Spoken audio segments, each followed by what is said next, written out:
Today we'll be discussing depression. Wait, no, that's too serious. Today we'll be discussing the physical manifestation of depression. Some of us, due to the circumstances of our life, feel as if we've been thrust into a deep, dank pit for being an undesirable, worthless piece of living tissue. The acquisition of that feeling, whether achieved through your own self-pitying flagellation or the flames of society, is unimportant. What is important is that we've been thrown into a spooky, scary pit that the remnants of society have decided is the ideal place to ethically relocate undesirables, criminals, and the less than perfects. Welcome to Lunacid, the crystallization of hers, hims, and my depression. The world's surface has been blanketed in a poisonous fog, possibly originating from the mouths of our politicians, Greta Thunberg's lies, or most likely an eldritch god awoken from the sea on a full moon. Doesn't matter. Humans and their pitiable minds, driven mad by the poison, decided to handle the mentally ill among them the same way that we do in real life. Character creation. Just like in real life, those with the whitest of complexions are afforded the most superficial of benefits, like being let into an old wealthy dude's mansion for a questionable blood transfusion, or having access to more affordable healthcare. Don't stress too much here. Most of the implications of your character's initial creation are superficial, and exist purely to appease those who wish to roleplay as something other than themselves. These people are known as individuals with low self-esteem. I personally insert my gigaform into most RPGs, choosing to be the manifestation of muscle, brawn, and extreme charisma that exists before you now. You will be given an abundance of building blocks to construct a perfectly min-maxed individual, regardless of your starting point. Because the Great Well, just like America, is for those who can pull themselves up by their own bootstraps. After being belittled by a senile old man and falling an immeasurable distance, symbolizing my own personal fall into a drunken stupor most weekends, we're greeted with the pulsation of a hand. Like your girlfriend, the only part of your character that you ever see is your right hand, your precious right hand. Concussed and confused, you stumble into a poorly lit area where we'll find a statue with your first weapon. Before we continue, I must address a few things about this game. Most importantly, this game is in early access. I was originally torn on making a video about this experience, but seeing as how it absorbed half of my time off during the holidays, I felt that it was more than deserving of my creative impulse. And at this time, there is no conclusion or explanation for many of the things spread throughout the Great Well. For example, see this giant shell thing? Shoot it with a blood spell and it crumbles and oozes blood. Why? I don't know. I don't understand. I don't get it. Why is it doing that? I've already done 2 playthroughs of the uncompleted game and felt an itch in my brain get scratched that I didn't even know was there. The game is actively being worked on, and as I'm writing this script, an update just dropped and a whole new area was added. From this point on, you're given approximately 0 direction, just like in real life. This is the first game in a while that's made my booty hole pucker with fear and confusion. What's that? A broken staircase? Looks like an OSHA violation to me. An endless pit? Overdone, but better not fall into it. Damn. That body with flowers growing out of it is slightly beautiful. Holy shit, I can break these pots for a chance at loot? There's giant gastropoda down here trying to eat my brain. How do I know that it's trying to eat my brain? Because it will try to kill you. How does one know what is and isn't an enemy in this game? Well, here's a good rule of thumb. If it slowly stumbles towards you, it might be trying to kill you. These little guys, however, just kind of vibe. Unless, of course, you get a little bloodlusted. As you wander your way through the hollow basin, you'll notice gleams off in the distance. These are one of 3 things: weapons, spells, or consumables. The only consumable we need to worry about are health and mana vials. They don't replenish, so use them sparingly. Sure, we could talk about bombs, throwing knives, or vials filled with sunshine, but don't lie to yourself. You're gonna hoard everything until you've already done it all. Like weapons, you can equip up to 2 spells. Personally, I didn't use too many spells in my first playthrough, other than spam casting Wind Dash to quickly traverse the depths, and I regret that choice immensely. There's some pretty nifty little magic incantations that you can cast. Eventually, you'll find yourself approaching your demon waifu, Demi. The eclectic and oddly positive individuals that inhabit the well offer moments of reprieve from the depressing reality that we find ourselves in. Demi is the VTuber that you donate your last $10 to when you've hit rock bottom from lack of human contact, and a reaction gives you just enough strength and energy to try again. After Demi gives you a slap on the ass, you'll find your way back to where you started via a lever. Always pull the levers. While in-game the levers typically open a door, more importantly, they open the floodgates of dopamine within your mind. Reserves of dopamine that can only be released by the top-tier level design that always brings you back to where you first began. Try to slip into Demi's DMs again and she'll warp you to the main hub of the game. This is the one place that you can truly feel safe. Here you'll find Demi, Cheryl, Etna, and my personal favorite, Clive. If you didn't know, Clive is chill like that. Cheryl the Crow sells you your only reliable source of healing tonics at a steep price and some useful weapons. Hopefully you beat enough of the local fauna to death and pulled some nickels out of their corpses to afford the bare minimum. Cheryl is your resident alchemist. How does alchemy work? I don't know. I think I made 2 things successfully during my whole time playing. The final and most important thing is the oil pit in the back corner. Unfortunately, you can't oil up your rock-hard bod to enhance your sick pump, but the more astute among you may have noticed that some weapons have an XP bar. By beating the other poor unfortunate souls you find in the pit to death, some of your weapons get stronger and thicker. Head back to where you warped in to find the final core mechanic of the game, pink crystals, which I probably should have mentioned earlier. By embracing the belief that crystals have the power to heal and endow you with greater strength and skill, you can use them to focus your energy the same way that children feel after ingesting their clinical dose of speed. They also allow you to astrally project yourself, warping you to other crystalline locations. And most importantly, you can use them to etch your memories into stone. Lastly, before warping, you'll likely have a few levels to spend, so do so now. Here are your choices laid out before you. Strength is useful for bludgeoning, beating, and bulking. Defense can also be used for a clean bulk and helps you block, which I did 0 of, as only cowards do anything other than wildly swinging their weapons. Speed. You need to invest in speed. There is a run option, and when you realize that you're already running and holding shift makes you walk, you will truly understand why one must train their legs. Dexterity bolsters your ability to kill things from range and determines if you have the genetics needed to dunk. Intelligence helps with some nerd shit like magic. Resistance. Pretend you get bit by a rat and infected with Giardia. How fast would you like to recover? If you don't mind convulsing, then don't invest points here. Perhaps you'd like to be poisoned and not realize you're slowly dying, and then drop dead when you could have easily cured yourself. If you plan on exploring, you need to invest points into speed. Just like you now, sitting in your chair struggling to breathe, your in-game character can't run worth shit. Oh, this is hard. I can't.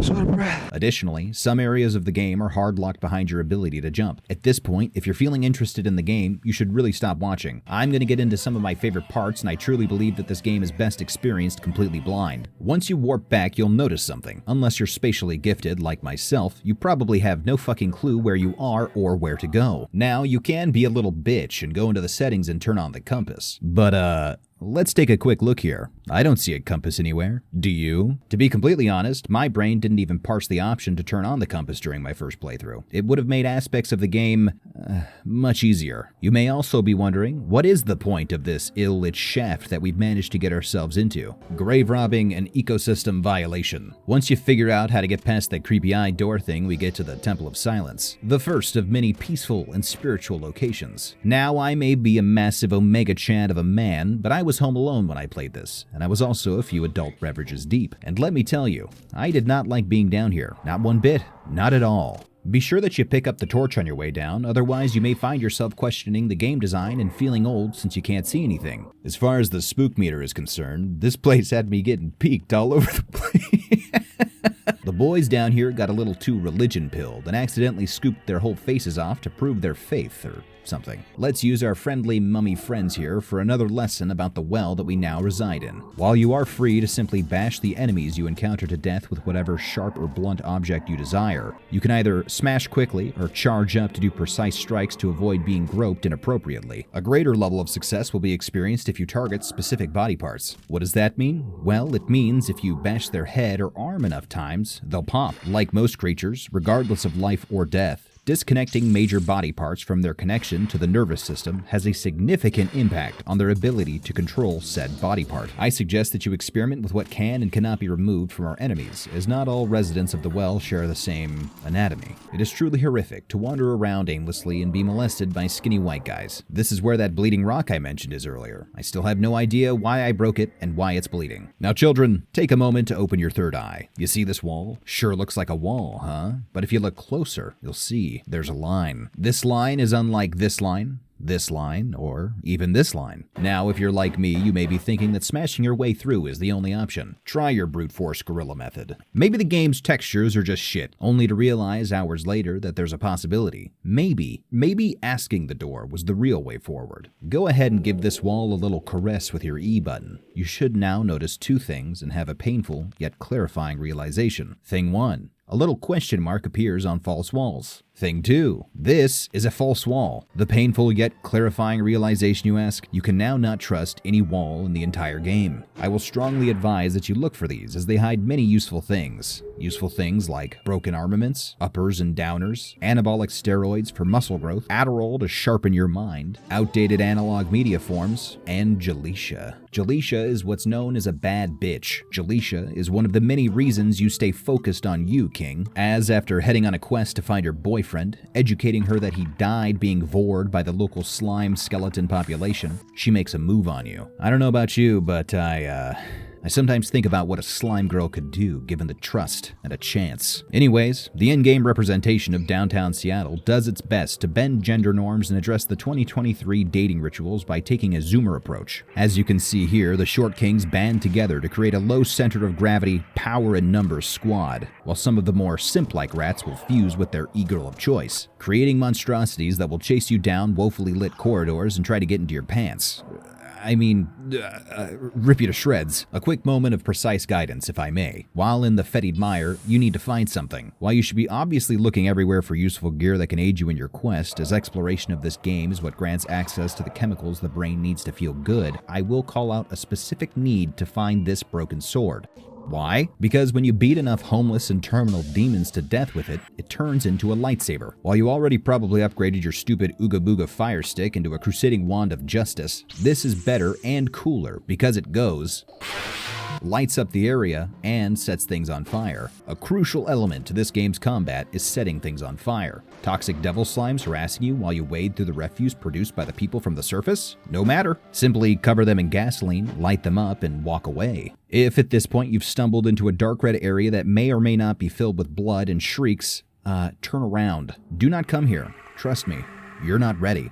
Virtually or literally. I suggest you try to find your way to the bad acid trip Lost Woods. Here we have the opportunity to beat giant butterflies to death and feast on the flesh of astral beasts that were pretty much just hanging out until we showed up. Don't be afraid to be American and shoot things that you can't understand or reach. Fortunately and inexplicably, it's much brighter here until you go inside of a giant tree. Botany has never been so incredibly confusing and hard to navigate. Enjoy yourself in this green hell. But it's worth it as we locate our third and final side piece, Pachituli. Pachituli.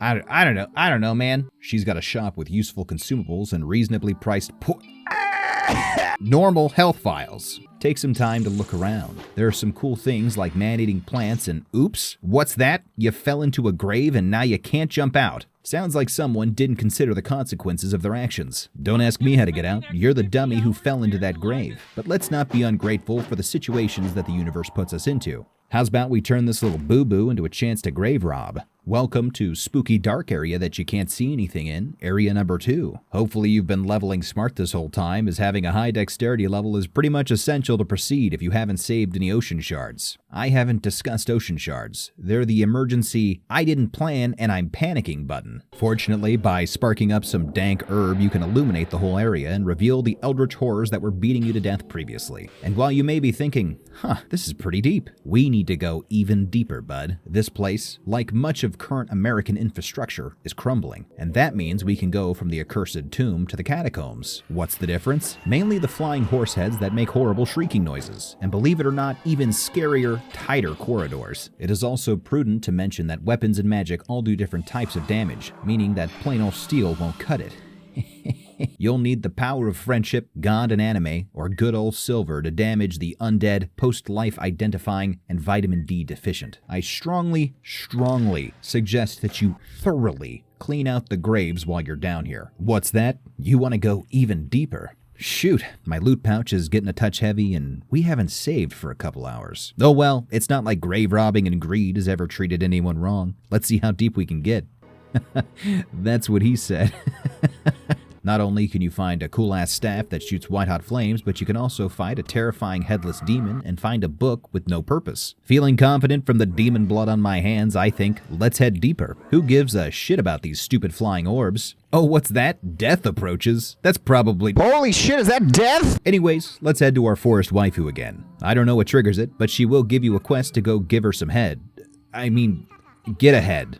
If you were a good girl or boy and did a thorough job of exploring, you would have found another one of those freaky doors up here in the treetops. Get ready to test your platforming. This is one of those common moments we all have in life where you will be very seriously wondering if you and the floating semen monsters are cool. They are indeed not cool with you. After finding the skull of the man that she's been looking for, reading and learning from this poor soul's recollection of his climb out of the same depression pool that we're climbing out of, only to fail and die, and delivering her desired bones, you will realize that like all women, she's using you. I mean, she literally uses the skull as a flower pot. Quite the Girl Boss 2023 power move. It's time for a funk refresher. Remember that broken and disheveled staircase at the start of the game that was probably only there as a set piece? Yeah, with the right mindset, it's a normal staircase. Now stop being a ninny and hop on up. This zone was tight. We got Bruce Campbell's favorite book floating around, undeveloped fetuses, freak monsters, and angry snails that possess a higher intellect than most of the world's leaders. Upon entering, you're met with some of the funkiest beats that I've ever mainlined directly into my brainstem. We're greeted by the required in-game Sigma male. My man Daedalus here is only concerned about finding knowledge. My boy is the personification of the Orb Ponderer. And provided with the right resources, he'll teach you how to telepathically connect with things before you murder them. After you've got your funk fill, it's time to head to the scary place that I told you to avoid. The Sanguine Sea, or that zone that makes me feel nostalgic for a time and place that I've never even experienced. Let's see, we've got weird things drinking blood, skeleton, big eternal thing that is slightly condescending when you try to talk to it, an easier and safer entrance to the catacombs, and that's about it. Finally, we approach Castle Le Fanu. Yeah, no more funk and fun. Back to the depressive side of depression. Now that we're back at what is very clearly a vampire castle, I mean, clearly. If you're a filthy sub-vampire race, you'll have to do things the old-fashioned way and use your blood to open and fuel the inner mechanisms of the blood fortress. This castle is filled with vampires, bigger vampires, roid rage bats without their wings, mutated horses, golden shower enthusiasts, and purple balls. Truly a horror show. There's some lore here. Apparently somebody didn't know that doing dark blood magic would have dire, unforeseen consequences, I guess. Also, if you failed preschool, you will have a very tough time in this area. The core mechanics involved in fully exploring this palace revolve around you being able to match colors. After beating the residents to death with magic weapons and vampire slaying gear, it's time to get ready for an ass-smashing simulator. The main boss of this game, at least for now, is a sunlight-deprived edgelord meme boy, and he has one primary weakness, a weakness that most enemies we encounter suffer from, their ass. With your ability to instant transmission, pressing A or D for about 2 seconds, you can skillfully outmaneuver, walking in a semicircle, and slap this baby boy on the ass. Hey, remember that library that made you feel cool for learning? Let's go back. Recall this blue door? Sure you do. Don't lie. Welcome to the pucker hole.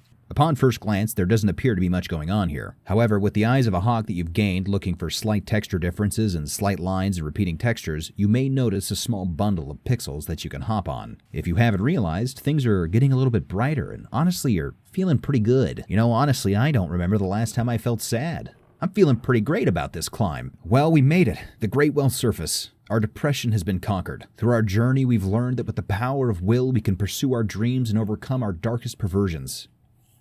But you know, it's kind of bright up here, and the air has such a sickly, fresh feel to it. And you know, that girl I've been talking to, she doesn't really like it up here very much. I mean, so do I really like it up here? I don't know, man. I mean, look at those guys. They look like they tried. What did they get for it? Some arrows in their body? I don't know. I think I'll head back down. Maybe there's some more secrets, more hidden doors. Maybe I can figure out what to do with that white VHS. And just like that, we're back where we started. Lunacid makes me feel nostalgic without me ever actually experiencing anything like it. The darkness is cut with moments of radiant light and funk that when imbibed will make you feel like you actually have a chance of succeeding. And you know what? Maybe I actually can dance. I want to know more about this world. I want to explore the depths and understand the cause of the poison fog. I need to know what that fucking white VHS tape was about. I cannot wait for this game to be completed, and I recommend that you buy it now while it costs less due to being in early access. I once again must thank those of you who have made it to the end of this video. Your support means the world to me. As someone who basically has no time anymore, I understand what it means to stop everything, like loving your wife or caring for your children, to sit and watch an arrogant sad sack lost soul think that he can entertain the masses. An extra special, thick, sweaty, bulging, striated, juiced out of your mind thank you to the High Roller Giga Chad enthusiasts who have chosen to pay for this content. As it's the new year, I have once again set some voracious goals and time-blocked almost every hour of my life for the foreseeable future. With lofty estimates, I hope to produce about 26 videos over the next year. Conservatively, and more realistically, I hope for about 12. And once again, we're in full shill mode. Additionally, I am back to streaming consistently, and we will be going live a few times a week. We will either be working on videos, playing a game I plan on crash coursing, opening Pokemon cards, or live streaming my marriage falling apart before it even starts. Remember, life sucks, but you can direct that suck. You're valued and important. I'll see you later, nerd.